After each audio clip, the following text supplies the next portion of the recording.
house is gone. Ito mga tol, panoorin natin. Yung sunog na nangyari dun sa Los Angeles, California mga tol. Grabe, mawawala naman ito ng babae. Everything is gone. Walang natira doon sa pinundaran niyang bahay.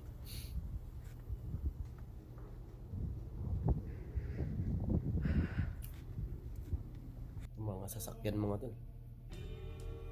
Mga mamahaling sasakyan to. Alam niyo mga tol, sa Los Angeles, mga mayayaman yung nakatira dyan. Madalas mga artista, mga celebrity, mga businessman.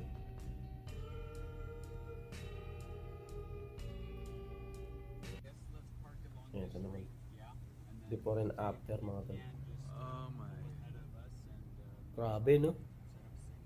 Parang parang dilubyo mga tol. This is, oh my god. What? I've never... Alam niyo nangyari na to sa Northern California mga tol. Nung nakatira pa ako doon. Talagang yung hangin may kasamang abo mga tol. Grabe yung sunog, parang impyerno. And right over here, Joab, you can see more people coming with their horses. They're trying to rescue their animals. Nakita nyo, umuulan ng baga. Oh my goodness. Manakatakot yun mga tol, parang talagang end of the world mga tol. Ay, niligtas na yung mga kabayo. Hi there, how many more horses do you have? Isipin mo, magkakasakit ka din.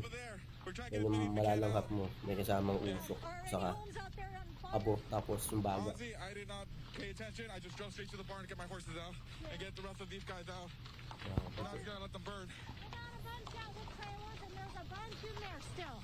How many more? We don't know. I don't know how many. How many Naman talaga mga ang daming naapektuhan pa mga ito, libo-libo. Libo-libong tao, libo-libong bahay, libo-libong hayop. About 12? Are there more people out there right now? Palagi ko talagang pinlano to, hindi ko wildfire mga tol. May gumawa na ito. Actually, nahuli na yung gumawa. 2, 3, what is that, 9? How is it 14? 11, 12? There's 12.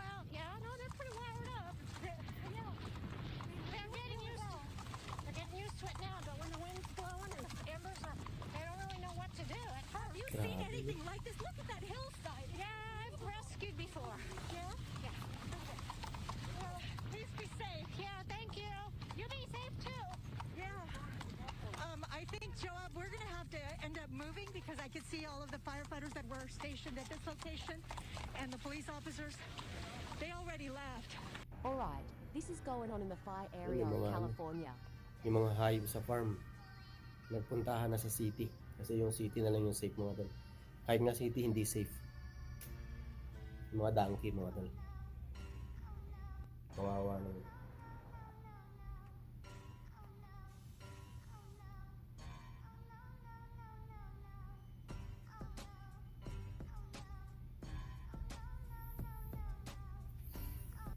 Ito naman usa.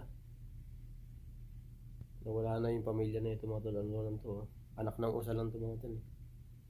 Kawawa naman. Hindi niya malaman kung saan siya pupunta eh. Grabe.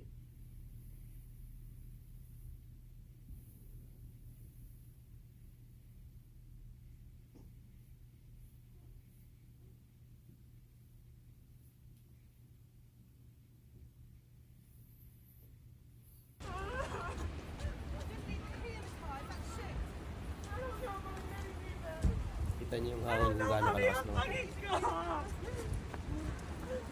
yung lakas ng hangin. Isipin niyo.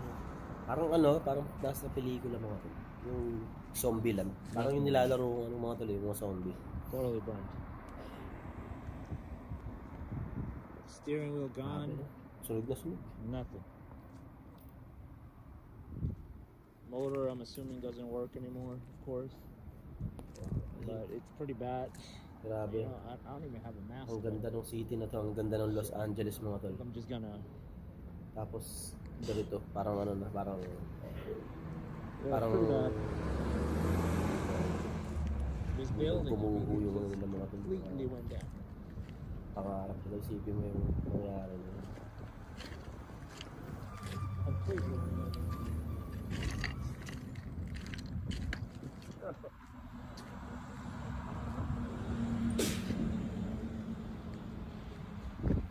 talagang lahat sunog eh. Really bad. Sinadya to mga tol eh. May plano rito eh. Ito isa. Yung nakikita nyo na yan mga tol, bundok yan, ayun yung bundok na nasusunog. Parang yung time yata na yun, pababa pa ng apoy mga tol, pababa pa lang sa city.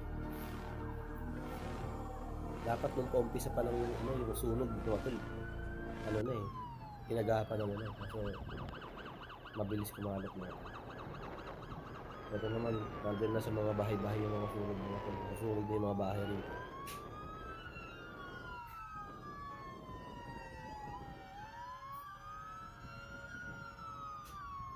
Grabe, lakas ang apoy.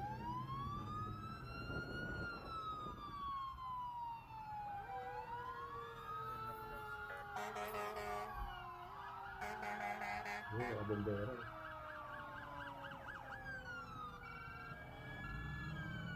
May napanood ka akong video mga tol. Nagtulong-tulong na yung mga bombero. Yung bombero sa Northern California, sa Central, nagpuntahan sa Los Angeles para tumulong na tawag nito na mapatay yung apoy. Pero wala rin nangyari.